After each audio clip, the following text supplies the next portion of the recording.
crossfire into muffled thunder.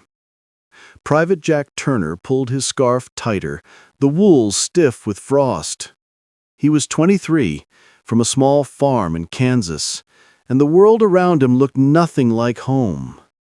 The mountains were steep, the wind sharp, and every day felt colder than the one before. His unit had been sent north near the Chosin Reservoir, a name already whispered with fear in the camps. The Chinese had entered the war and thousands of men were trapped in the mountains. The nights were long, the enemy unseen. The cold became the real killer. Jack's best friend in the platoon was Corporal Eddie Shaw, a loud, red-headed kid from Chicago who cracked jokes between firefights. They had shared cigarettes, stories, and a dream of going home alive. "When we get out of this frozen hell," Eddie said one night by the fire, "first thing I'm doing is buying a steak bigger than my face." Jack laughed, his breath fogging in the air. "You better buy two," he said. "I'm not leaving your side." 2 days later, the ambush came. It started before dawn, sudden flashes in the dark, the scream of mortar shells, the ground shaking. Jack dove for cover as bullets ripped through the snow. He shouted Eddie's name but got no answer. The chaos lasted for what felt like hours, until the shouting faded and the mountain fell silent again. When Jack woke, his ears rang. Smoke drifted through the frozen air. Bodies lay scattered across the slope, motionless under a thin layer of snow. His leg burned. A bullet had grazed it.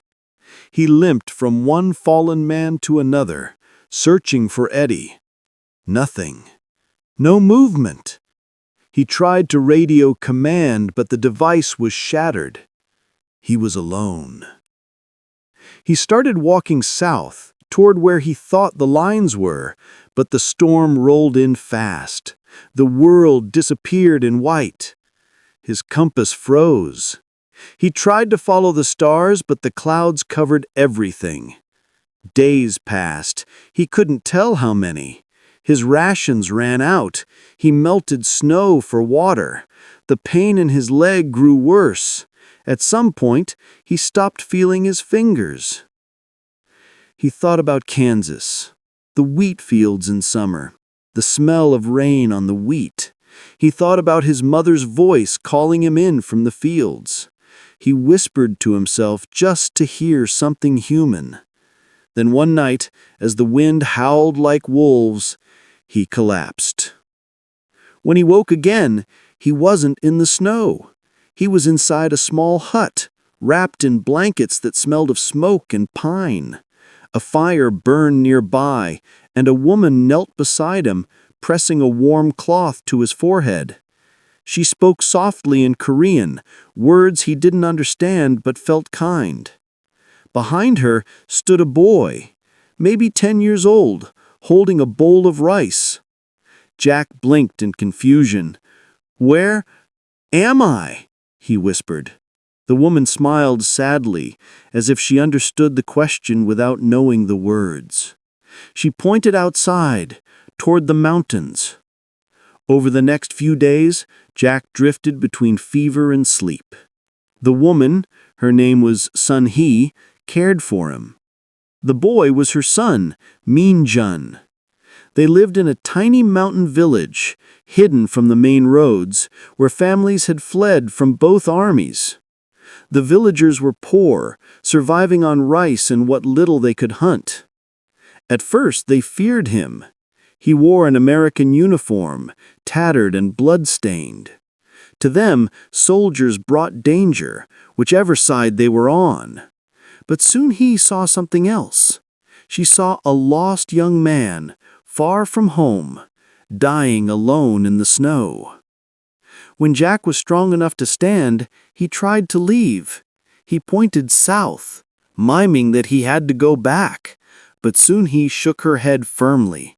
"No," she said in broken English, "you die." She pointed to the mountains where distant thunder rolled, artillery fire. He stayed. The weeks became months. Jack helped repair roofs, chop wood, carry water. He didn't understand their words, but he learned their rhythm, laughter, routine, survival. Minjun followed him everywhere, mimicking his English and calling him Jack-san. When his father had gone missing in the early fighting, Jack became the man who fixed things. The door hinge, the fishing net, even the broken toy carved from wood. At night, Jack would sit outside by the fire and look at the stars. He thought of home, the family who probably believed he was dead. Somewhere his name might already be carved on a memorial wall. But in that village, he was still breathing, still needed. Once, a small patrol passed nearby, foreign voices shouting. Jack hid with the villagers in an underground storage pit. He could hear soldiers above, boots crunching on the ground, the metallic click of rifles. He clutched Minjun's hand and prayed they wouldn't find them. When the noise faded, soon he looked at him and whispered one word: family. That was the night Jack realized he no longer felt like a stranger. Months later, when the war's end was rumored but not certain, word reached the village that soldiers were returning to search for survivors. Jack could have gone then. He could have walked south, found the Americans, and gone home. But when he looked around, at Sun-hee, at Minjun, and the small fields they had replanted, he couldn't do it. He wasn't the same man who'd come to Korea with a rifle and fear. He'd seen both sides of war now. Not heroes and enemies, just people trying to live. And so he stayed. The first spring after the snow melted, the war moved closer again. Planes hummed in the distance, and sometimes artillery thunder rolled across the mountains. Jack had learned enough Korean words to understand what the villagers whispered at night. Soldiers were raiding villages for food, both north and south. No one trusted anyone anymore. Jack still wore the remains of his uniform jacket, but the flag patch was gone. He'd torn it off one day while washing clothes by the river. To the villagers, he wasn't an American soldier anymore.